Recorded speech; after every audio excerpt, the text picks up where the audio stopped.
落将，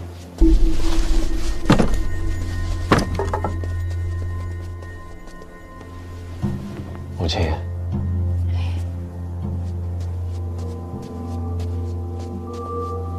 母亲，二殿下把谢必安留下，也没打算闲着。谢必安不说，咱们就当不知道。以范闲的身份，普通人怕是杀不了他。这世上总有人不在乎身份。总不会是大宗师吧？他得罪过东夷城那位四顾剑。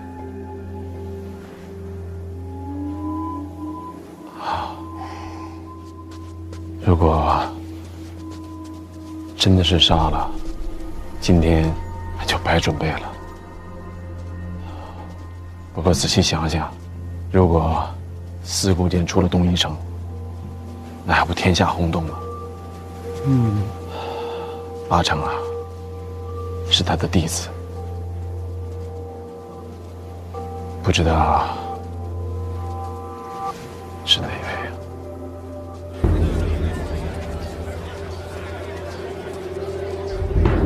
云之兰，四顾剑的大徒弟，祈年殿上见过，剑意未改，就是他的。那这云之兰可是不好对付啊。大人，您给我透个底儿啊！一直守护着您的那位高人，他在吧？哪儿还有什么高人啊？身边只有黑旗了。黑旗可不顶用啊！待会儿要真打起来啊，我用我的轻功，咱们俩先走。哎，那咱们说个地儿，我一会儿自个去找你们。哎呀，殿下果然是很有胆气呀！老师一路上一直在教我面对诸事，第一就是分轻重。那现在这是孰轻孰重啊？云之兰记恨老师，这就是重。我是大庆皇子，他东夷城若敢动皇子，后果承担不起，这就是轻。起码不敢动正室皇子。哦，好。云之兰，要不是我真气没了，我还真想会会你。大人，你说什么？真气没了？啊，老王啊，其实一直忘了告诉你了，咱们这一路南下，最能打的就是你了。不会吧？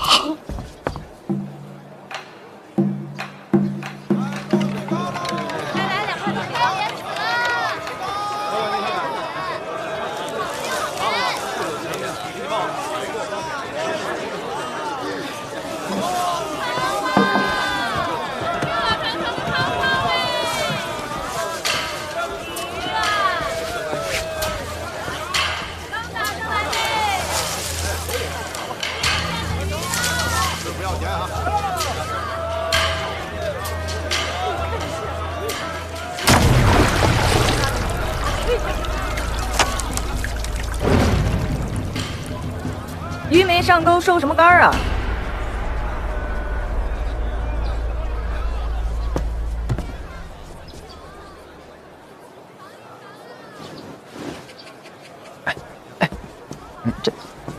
这谁呀？北齐圣女海棠朵朵。怪不得老师不带师娘来江南。哦，说错了，老师肯定问心无愧。您这嘴啊，还是要学学分轻重啊。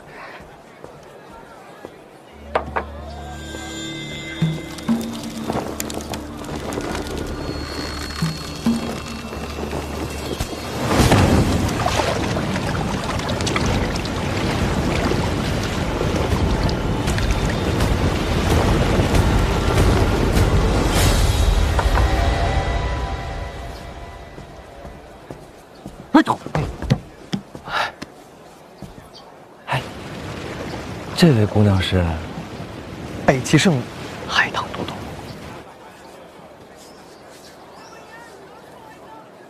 伸个脑袋跟那看什么呢？啊，我看这江南好风光啊！我先跟你们说清楚啊，这事儿跟我没关系。我也好奇，她为什么出现在这儿。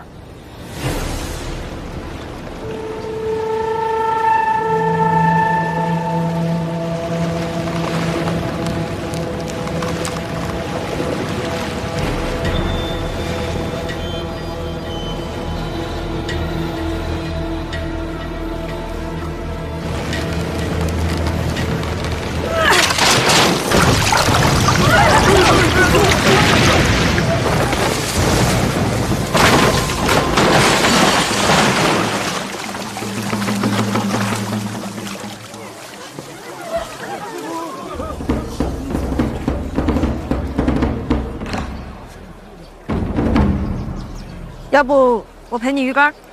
委其剩女，踏足庆国。郊游不行吗？今日之事与你无关，让路。早就想领教一下四顾剑门下绝学，要不今天？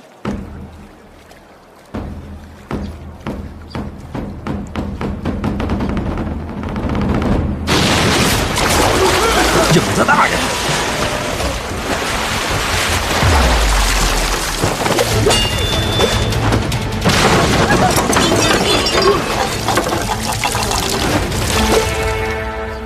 哎呀，飞那么高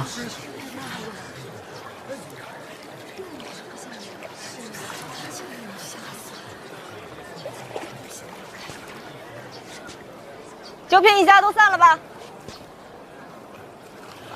散了，散了。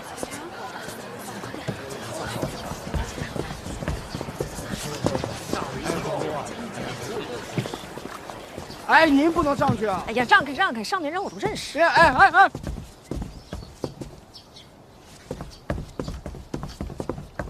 哎，自己人，自己人啊！姑娘请，我来蹭个饭行吗？请坐。这两位是？我们是小范大人的门生。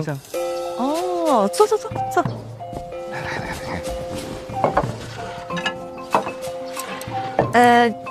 干净的可以用。这菜看着挺精致，味儿也还行，量小了点儿。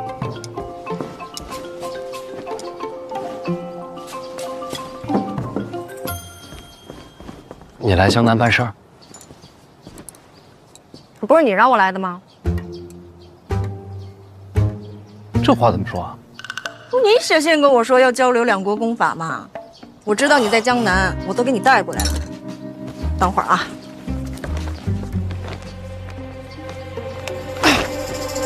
给你。千一道心法，这不是北齐苦河的不传之秘吗？我确实跟你写过信，想要交流功法，但我没想到你能亲自送到江南来。仗义，回头我也送你一本。送我什么呀？我的霸道真气啊！干嘛？这不说好的交流吗？有来有回。行行。哎，这真是多谢你了啊！多久不见，变这么矫情了？不是，我知道这天一道心法到底有多珍贵，真没想到我这一封信你就把它给我了，咱俩这交情。听说你成亲了？啊？就当贺礼了。太贵重了吧？我也这么觉着。啊？我是舍不得啊，我老师让我送的。苦河大师让你把这给我？那不然呢？难道我给你偷来的呀？这大师随礼都这么重的吗？谁让你是叶青梅的儿子呀？我老师说了，这心法呢本来就是你娘的，现在算是物归原主。哪儿都有我娘。你命好，哎，刚才那边出手也得谢。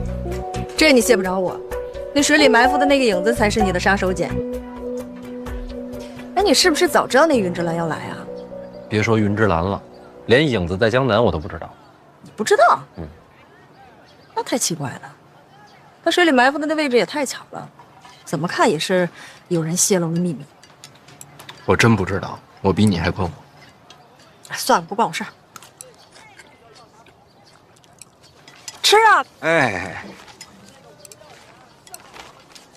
你成亲之后过得怎么样？挺好的。那我就放心了。啊，司礼里让我问的。啊，他过得怎么样？别问。对他来说，不再问候才是最大的安慰啊。你还是研究一下，这是鸭肉还是鹅肉？你不认识啊？说这个啊，这不是鸡吗？盐水鸡是吧？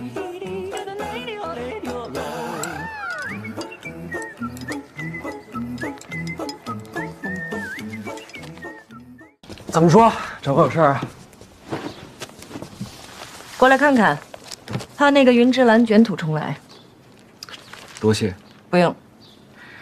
按你刚才那条路走下去，要杀你的人恐怕成百上千，一个云之兰不重要了。所以得麻烦你在江南多住些日子了。以你的身手，除了大宗师，其他九品未必杀得了你。悬空庙被刺之后，我真气炸开经脉，散于体内，时至今日没有恢复，所以我需要你。终于肯承认了？本来也没想真瞒着。你信上可不是这么写的。书信嘛，能看的人太多了，有些话只能当面说。为什么不连我也瞒着？心里过意不去啊。为什么？把你当朋友了。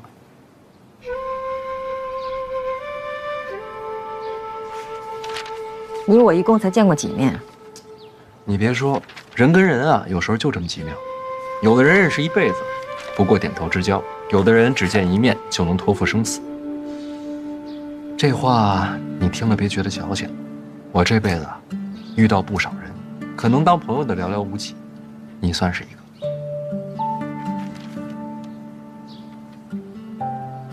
确实矫情。我也这么觉得，以后不说了。所以你要添一道心法，想重修真气。哎呀，死马当活马医吧。把那拿来。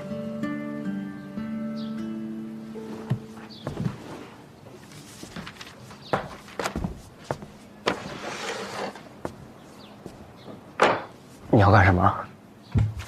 磨磨。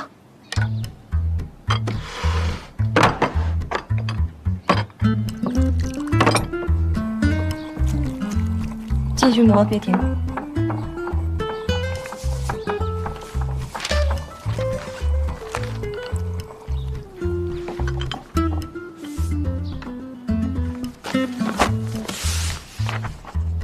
你改了什么？师傅做了点手脚，这心法是假的啊？也不全是假的，大部分都是真的，只是动了几处。那我要是照着这个动了手脚的练，会怎么样？也能重修真气，但是到不了九品，搞不好变个白痴什么的。这么歹毒！这苦荷不是说这是我娘给他的吗？对呀，物归原主，他还动手脚。毕竟你是庆国重臣，理解理解。别等会儿，这事儿你知道？我当然知道。那你也不提醒我？信任是相互的，你不坦诚，我怎么敢交心？你猜到我真气出问题了？你跟我写信要心法，傻子都能猜到，你肯定是遇见了意外。如果你跟我隐瞒实情，那练成了白痴也是你自找的。这么狠心吗？以你我的身份，朋友二字何其沉重。那你把这个改回来，苦荷那边怎么交代？不用交代，图在外，生命有所不受。多谢，世上还是好人多。真矫情。笔给我，干嘛？给你画幅画。什么画？之前给你那本《霸道真气》，少给你几幅画，硬练啊，容易七窍流血。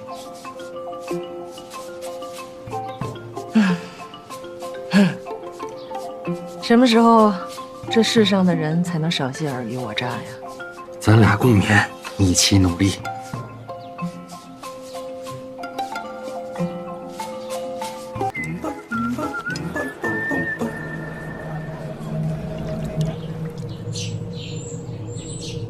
好了好了，跑慢点，跑慢点，别摔着了啊！别跑了啊！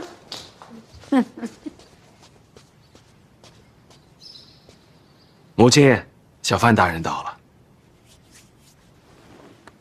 哎呀，你怎么不早说呀？老身应该出门迎接才是啊。小范大人一个人来的？这江南再乱，明家总是安全的吧？明家誓死守护小范大人。哎，快去叫小范大人。乖，我今儿没带糖，回头不给你们啊。快下去吧啊！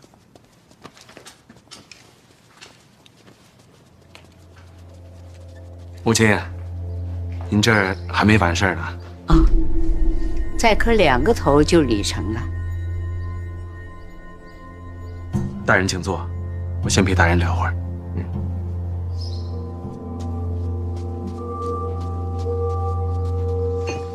这是哪一出啊？啊，过继之礼。过继。是啊，他是我的同族，说来也算是我的堂弟呢。今日过继到母亲堂下，从此以后，堂弟变成了亲弟弟，更近了一层。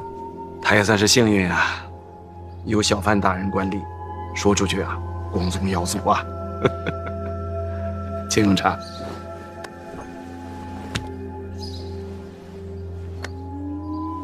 行了行了，礼成了，别磕了。来，起来吧。来，拿着。哎呀，从今往后，你我就是亲兄弟了。我这个当大哥的，好歹要尽一份心意吧。我呀，年纪大了，没你想的周全。啊，些许小事，若劳烦母亲挂心，我这个家主不白当了吗？你看，母亲都发话了，哎，快拿着吧，孩子们也有。来，孩子们也有啊，快来。去吧。从此以后啊，我就是你们的大伯啊！以后我做主，我说了算，听见没有？来，每个人都有。谢谢大伯，啊，谢谢大伯。拿出去买糖吧，啊，去吧。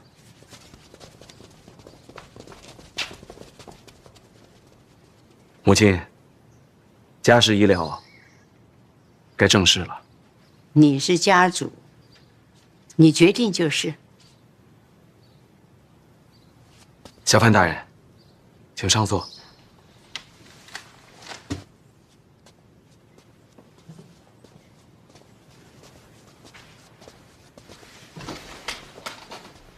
哎，这既然礼都成了，还跪着干什么？啊，今日码头明某答应过小范大人，天黑之前给你一个交代。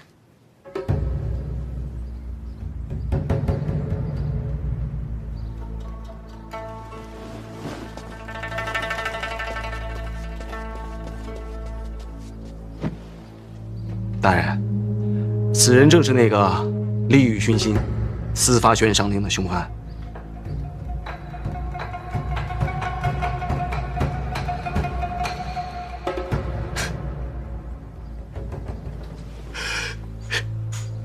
他，凶犯？哎，这不是你刚从堂弟变成了亲弟弟吗？动机呢？利欲熏心？八成是投名状吧。大人南下，动了别人的利益，他可能就是一个马前卒。动了明家的利益？明下那配呀！大人，三大房隶属皇室，我们明家也就是一个帮忙当差的。所有的公房器械、人员主事，都是由转运司监管。即便是那些商贾买卖，真正的银钱，也都是要上交长公主殿下的。说句难听的，我们明家就是被养的看门的狗，牵狗的链子放在谁的手里，对于我们都一样。您说是不是？狗也会咬人，野狗才咬人，看门狗讲究的就是忠诚。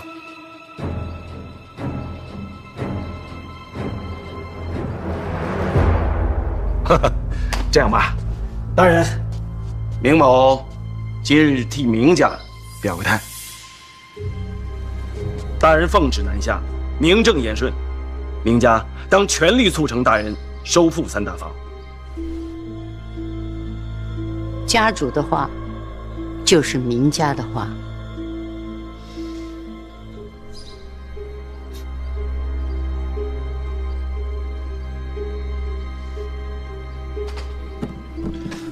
好，这交代有了，立场也稳了。那这人怎么办呢？司法悬赏令，刺杀朝廷命官，死罪。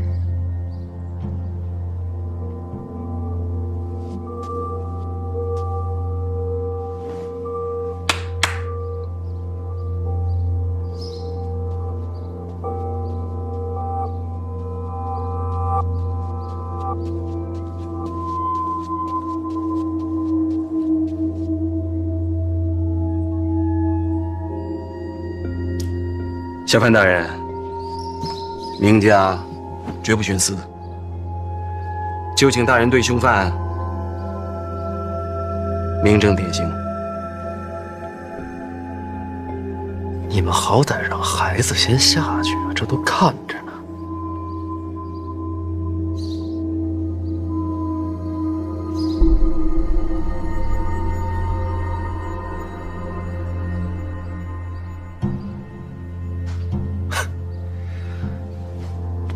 既然是凶犯，又何必要过继呢？他虽死罪，孩子毕竟无辜。过继我门下，他走了之后，这些孩子我都会当亲孙子孙女儿养着，他就不会死不瞑目。母亲宽厚仁慈，我若是他，定会瞑目的。小范大人，请吧。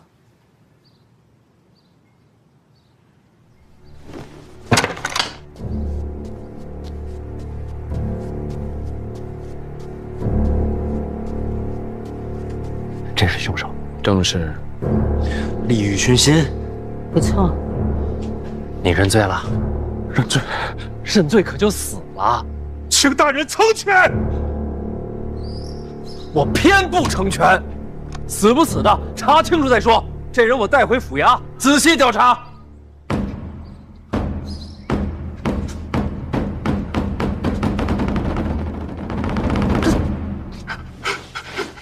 哥，让孩子先下去。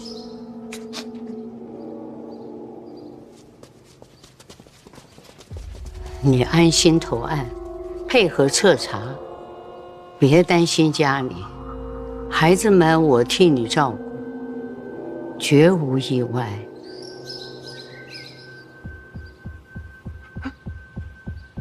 来几个人。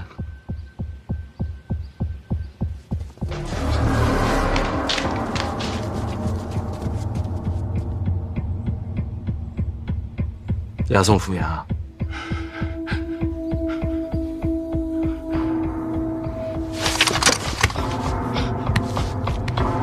小范大人来！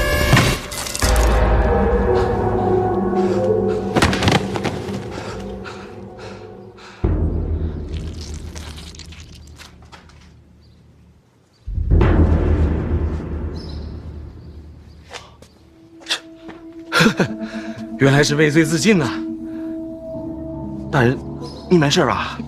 没有溅到您身上血吧？血都让你挡着了，我见什么呀？啊？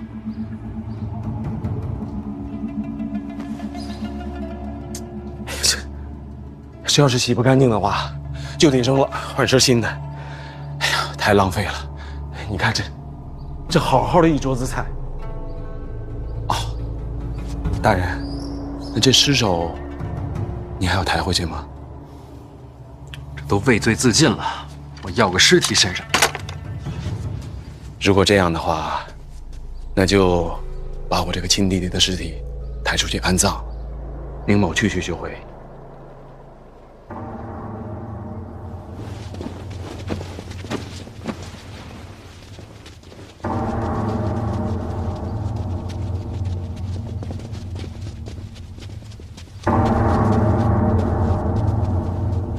范大人，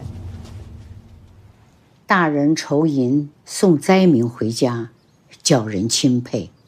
此等善举，民家绝不能落于人后。待会儿再聊善举吧，这血都没擦干净。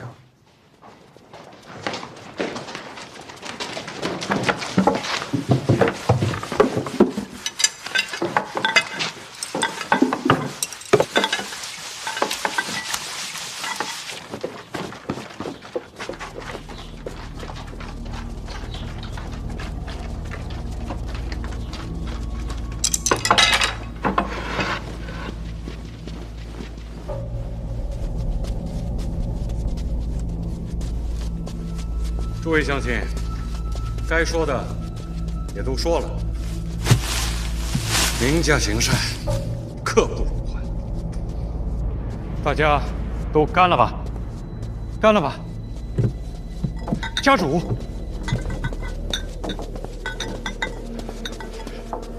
家主，大家都是自愿投效的乡亲们。是。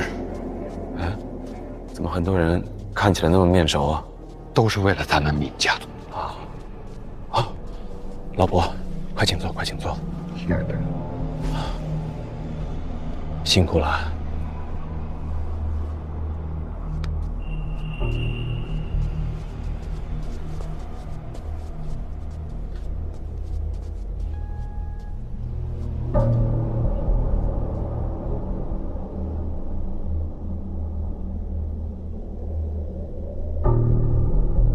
明兴达替明家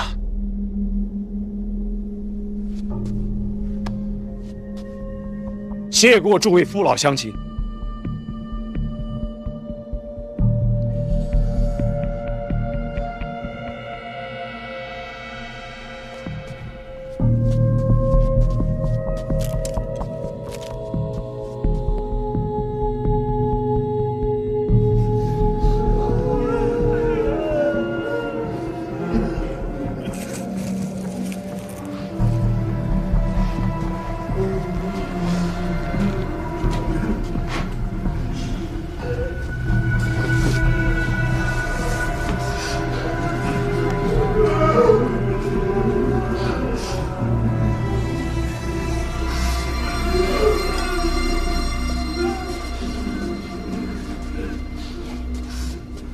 人无信不立。诸位乡亲，我明家说话是算话的。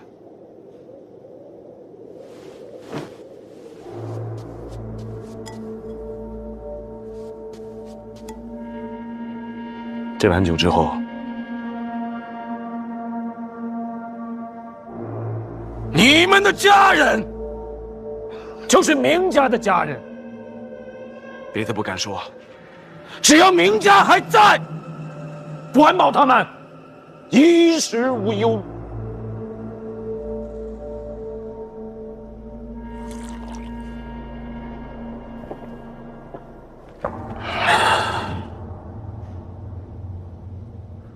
乡亲们，往生再见！感谢家主，家主大恩大德。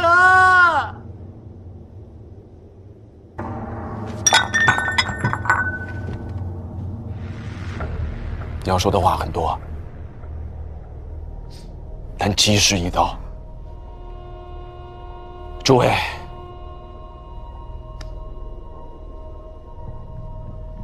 一路走好。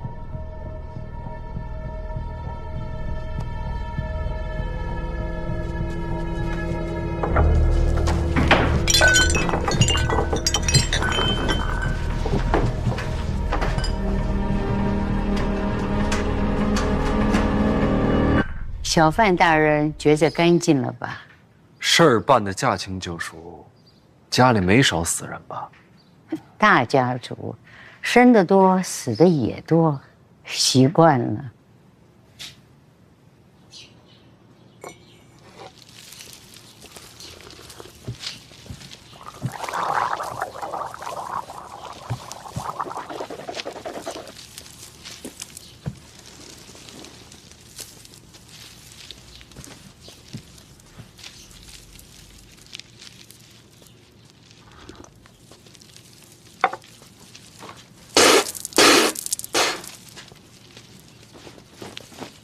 人数别弄错了。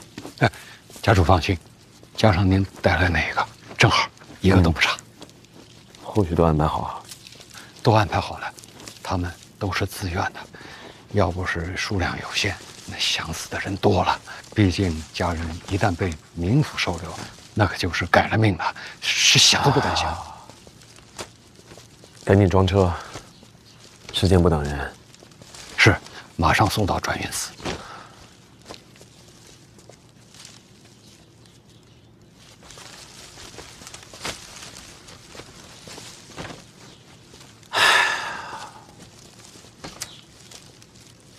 作孽呀！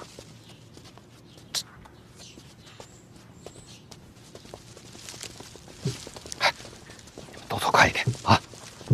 动作快一点。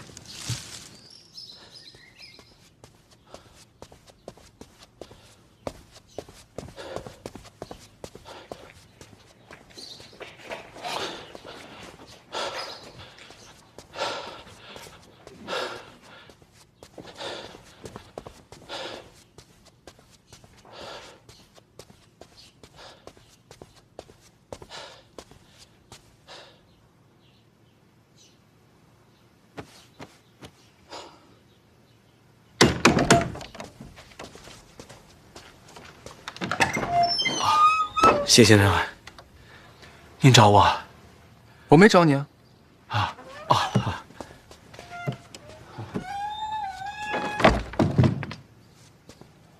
哈，谢先生啊，这个屋啊，要多开窗，勤通风啊。谢先生，坐呀。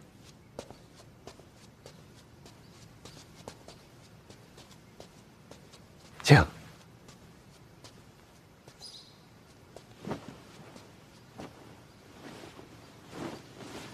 听说范闲来了。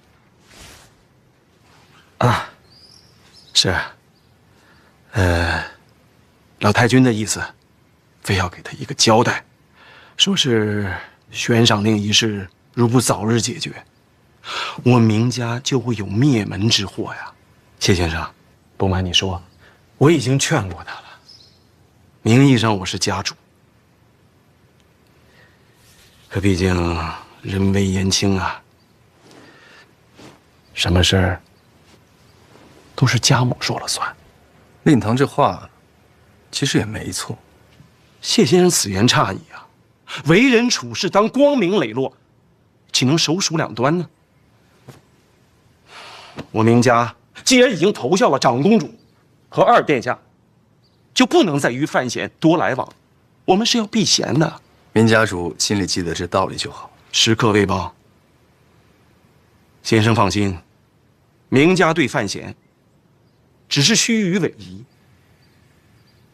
以我刚烈的性子，就算是把我们明家斩尽杀绝，我也不会给他好脸子看。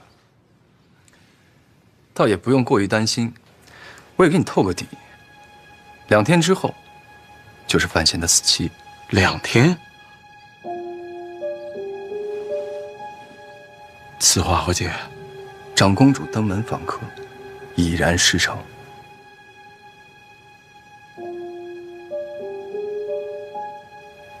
那谁来杀范闲呢？别问太多，等结果就好。明白，明白。有您这句话，我就彻底放心了。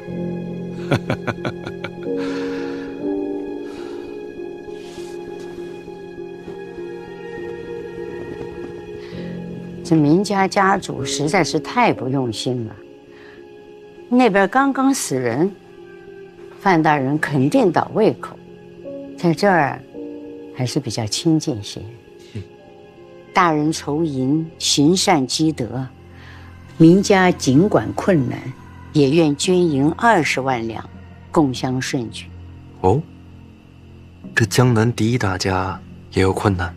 不瞒大人，明家受长公主所托，代理3大坊货品售卖，常年亏空。哎呀，我们明家呀，也不停地往里垫钱。这3大坊的货物可都是独家垄断，这也能亏钱？垄断？垄断的意思就是独家所有，公益守密。哦，只是天下奸商太多，价钱不好谈啊。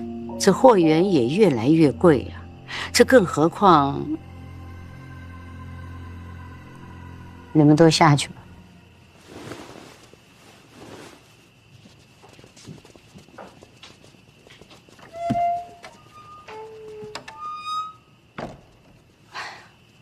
这何况银钱入库，都得在长公主那儿过一手，所以这内库亏空也是在所难免。老太君的意思是，长公主在其中谋取私利。这话老身可没说哟。明白，你什么都没说，我自己意会。哎呀，幸好大人来了，三大房终于有了希望。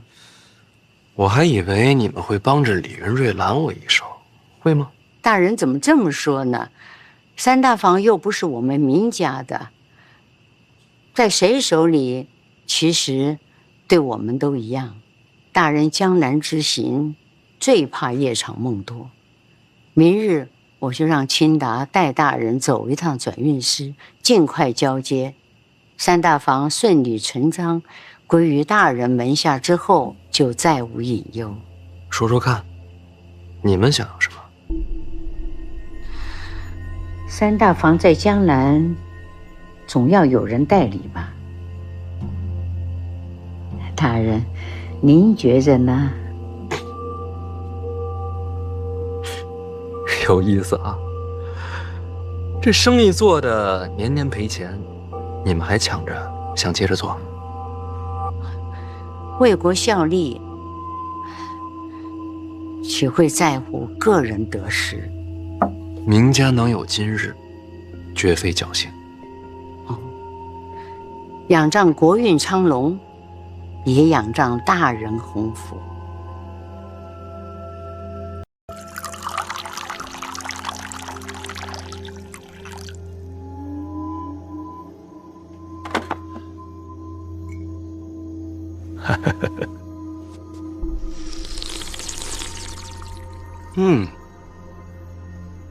好茶呀，好茶好茶。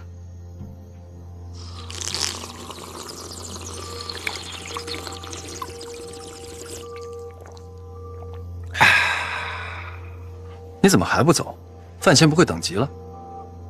啊？哦，啊！小范大人只是个过场，应付一下即可。再说，有家母在，不会有问题的。啊！谢先生，请用茶呀。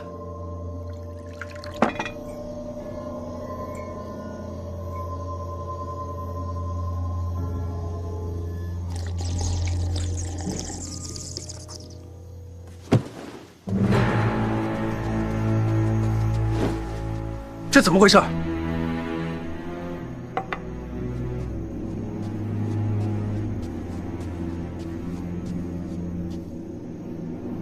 哎呀，这是怎么了？天都被烧红了，你没看见吗？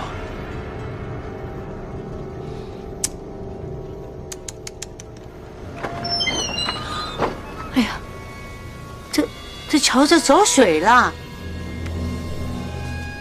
小范大人，小范大人，小范大人，出大事了！我让人去看了，好像是转运司起火了。内库转运司？正是。三大房库房所有器物，外带攻防人员，都在转运司呢。不过大人放心，我来通报之前，已经让明家上下尽数前去救火了。家主觉得这火谁放的？不会是人为的吧？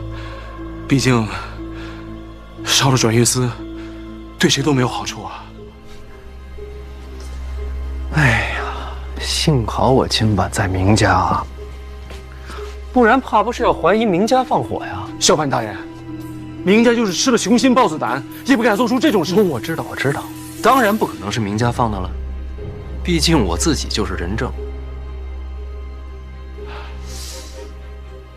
不对，也不好说整个明家啊，毕竟家大人多，死的也多。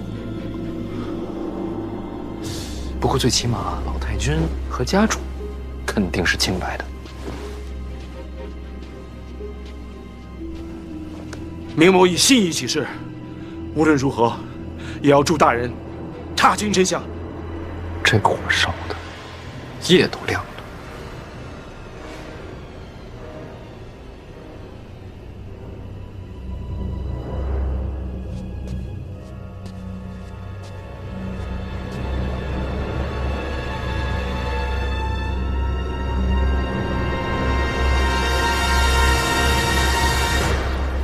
你说抱月楼不再是青楼了，老师以后开着它还图什么？老师想的比我们远。老师也没说这些女子该如何安排啊？没说，应该是想拿下三大房之后再说吧。昨晚那场火，听说了吧？转运寺烧成一片废墟，三大房没了。早不烧晚不烧，偏偏老师来了江南再烧，三大房没了，内库就撑不下去了，这也太巧了。我就不相信，能有这么巧的火。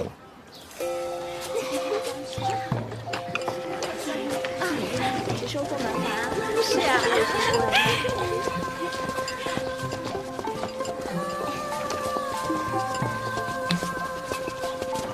哎，还有，那圆梦在江南下落已然查明，接下来不抓吗？老师自有安排。有点高深。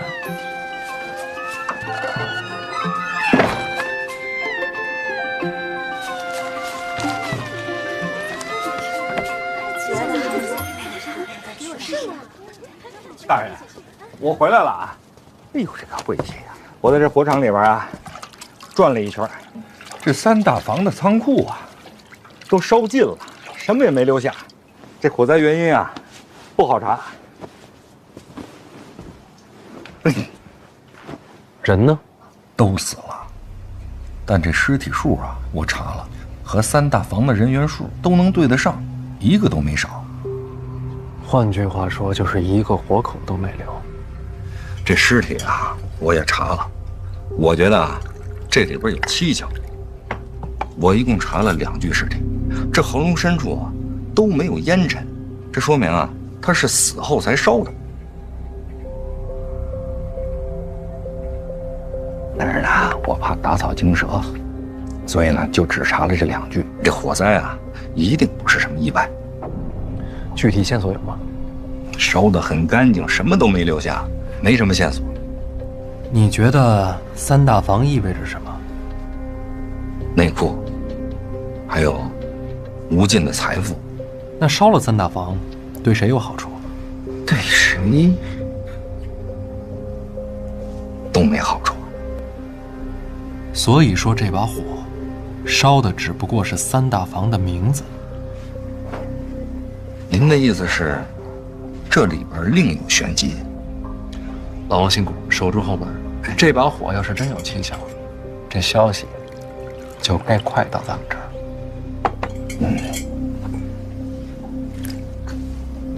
我这就去。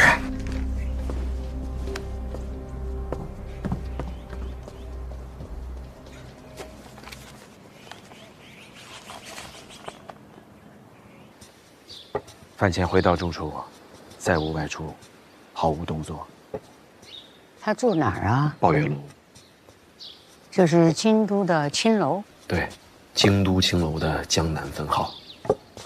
孩儿从来都没有去过，只是道听途说。看看小范大人，正气凛然的，也逃不过酒色财气。我还以为他会大张旗鼓地查这场火呢。这把大火，前前后后烧的是干干净净，就是查，他也无从下手啊。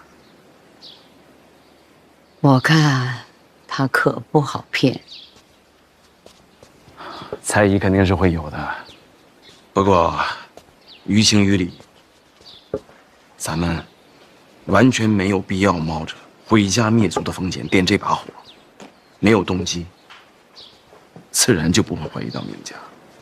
那不可能，这要是被查到，全族的脑袋都得掉光。那明家也不是傻子呀，师兄。怎么就不可能？才能通神啊，殿下！可这跟点火有什么关系吗，师兄？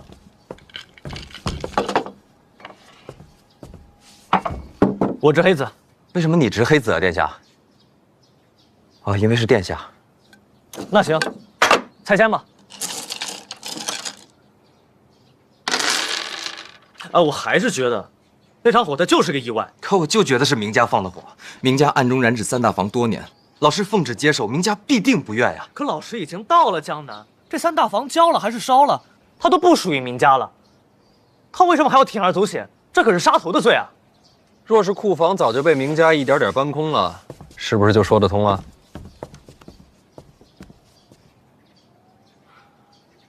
老师，我明白了，这场火是明家故意做给世人看的，他们想转移三大房，然后独吞这些财富。哎，人能为财富贪婪至此，还闹出那么多条人命来，他不怕天国律法的吗？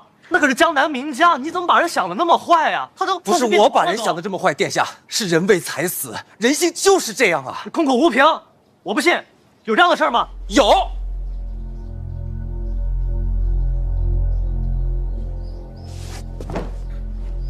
殿下有所不知，我就是这样。我的家，史家镇，就是这么被烧没的。府衙送来的报灾文书上说，天干物燥，意外起火。一镇子的人的殿下，全死了。他们不会跑吗？然而他们就用意外草草结案了。我不相信。您觉得呢？您觉得是意外，还是人为？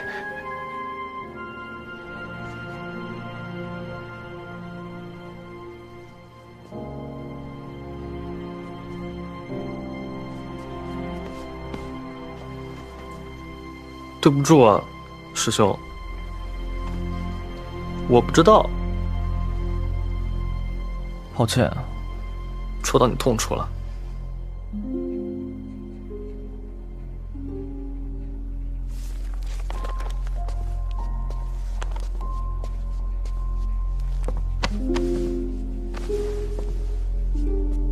你不明白的事情有很多，才能通神，也能使人不再被人。谢必安那边怎么样？谢必安那边也没有怀疑，毕竟这些年来外界一直传闻，我们母子为了家主之位争斗不休。可实际上啊，我们是母慈子孝。长公主也不会想到，此次我们母子联手，布下如此大局。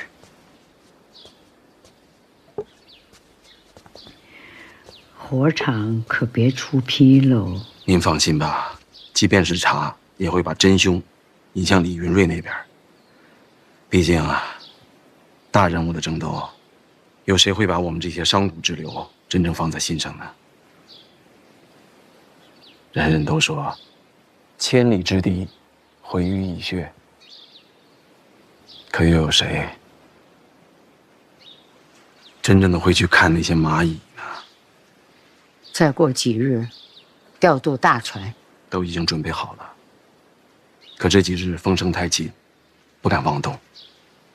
等一切都结束了，范闲回京，我就调度大船，把库房和工人运出海。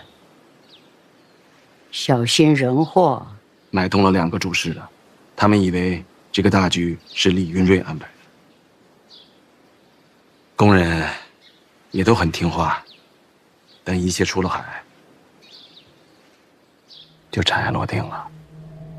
哼，看来你是越来越不需要我了，自己全都安排好了。都是母亲教的好，哪有孩儿半点功劳？哎呦，我这腿呀，越来越拐不了弯儿了。哎，看来我就是个废人了。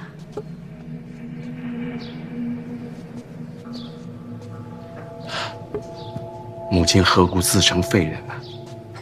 哎，孩儿背你。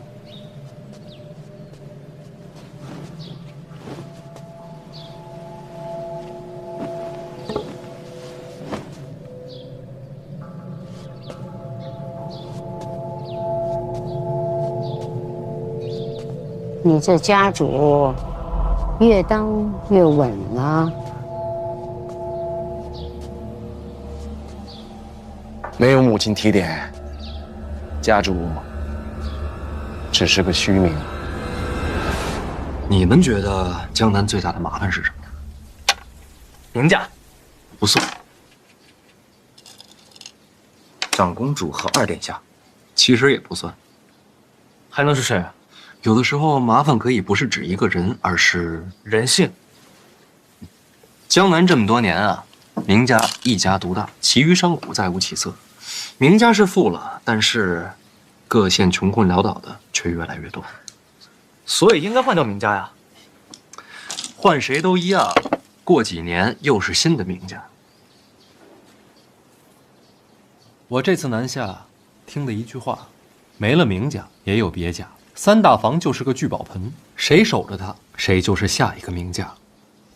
所以说，三大房姓甚名谁并不重要，重要的是它的本质。什么本质？三大房里边有天下最赚钱的工艺传承，这我知道。玻璃、制糖、织棉、香水，多了去了，样样都是不传之秘。我想放出去。什么放着？三大房所有不传之秘，我都放出去。放去哪儿啊？放于天下商铺，技术共享。哦，卖出天价，填补库债。是要收费，但不是为了库债。我也没想过要卖天价。所有的工艺分别厘定数目，享用的商家费用1年一交，细水长流，这就叫做知识产权。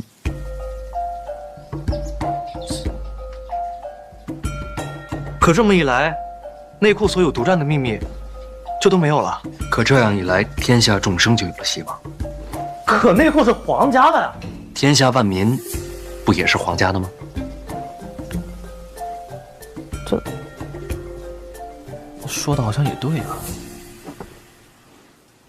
我选知识产权这条路呢，就是觉得真正的财富不该是一家一户，也不是什么皇家商铺，而是天下共进，藏富于民。这条路若是走成了，或许能让那些不被重视的性命多少有些分量。老师，这条藏富于民的路，父皇知道吗？先把事儿办成，再回京都交差。老师，我觉得还是先请旨。这种事情先斩后奏，我怕父皇他雷霆之怒。要做成事儿啊，就不能瞻前顾后的。我怕父皇他雷霆之怒。要做成事儿啊，就不能瞻前顾后的。我不看好这条路，但我就当什么都不知道，也没听见，更不会私下上奏告知父皇。多谢。但我真的不看好。你呢？我也是。你也不看好？是。我这条路表面上瞧着损皇家利众生，他是皇家子弟，他不看好是常理。你为何不看好？老师的话，其实我没怎么听懂，但是我相信老师的选择一定是对的。那你还不看好？只是这世上大多时候，对错并不重要。老师的这条路，动了太多人的利益，我担心这么走下去，终将四面树敌，荆棘密布。这世间常有人说，对错并不重要。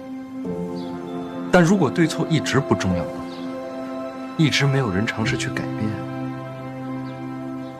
那三大房的火，史家镇的火，就永远也不会熄灭。老师，这条路我虽不看好，但我愿意陪您走下去，哪怕燃尽此身，亦不言悔。我和师兄一样。你们真的这么想？知道你疯，不知道你这么疯，还带着皇子一起疯。偷听啊？我可不是故意的。老师，学生们先告退了。啊，走吧，我们还没下棋呢。坐吧。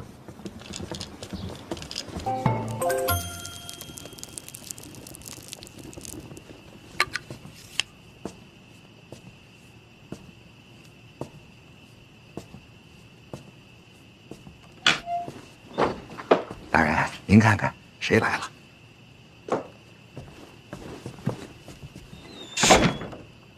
监察院一处邓子岳见过提司大人。当你这是认识多久了，跟我来这个？哎，坐。规矩，规矩嘛。哎，秦天兄，哎呀，哎，你这胡子呢？啊，这不是奉大人的命令，到江南调查名家，我觉得暗桩嘛，就应该彻彻底底的改头换面。来，喝水。哎，这个秦天兄，还是先说事情。我听大人的吩咐，化妆成灾民到了江南之后，果然就被名家给收拢了。但是他们疑心很重，头1个月就是整日劳作。我估计他们一直在调查我的身份。这1处跟4处一块儿给你做了这身份，不会有什么纰漏吧？确实是。等到第2个月的时候，看的就松多了。我又找到一个机会，展现了一下我记账的才能。他们就开始接纳我了，最终进了3大房。所以说，这3大房他还在？当然呀，大人，名家一早就把3大房仓库以及里面的主事和匠人全都秘密迁到了城外。果然是偷梁换柱，还搭上这么多条人命。大人，您看，这就是仓库现在的方位。大人，属下以为这个名家纵火屠戮百姓，罪大恶极，当一律问罪。名家肯定得办，但不是现在。咱们要考虑的不仅仅是一个名家，更是江南未来数十年的安定。那大人，属下接下来该如何行事？你离开库房时，有人发现吗？那就连夜回去，装作什么也没发生。暗桩既然已经埋下了，那就接着隐藏。3大房这出戏，不知将来还有什么变数。属下遵命。秦天兄啊，保护好大人。哎呀，你放心啊，老大，你一定保护好自己啊。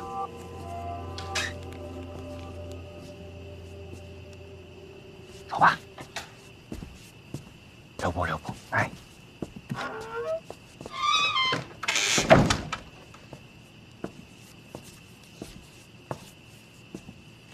影子后来露过面吗？自从那天跟云芝兰交手之后，就再没见他的踪影。那就不管他，明天咱俩出城收复3大房。您看，您这个真气没了，对吧？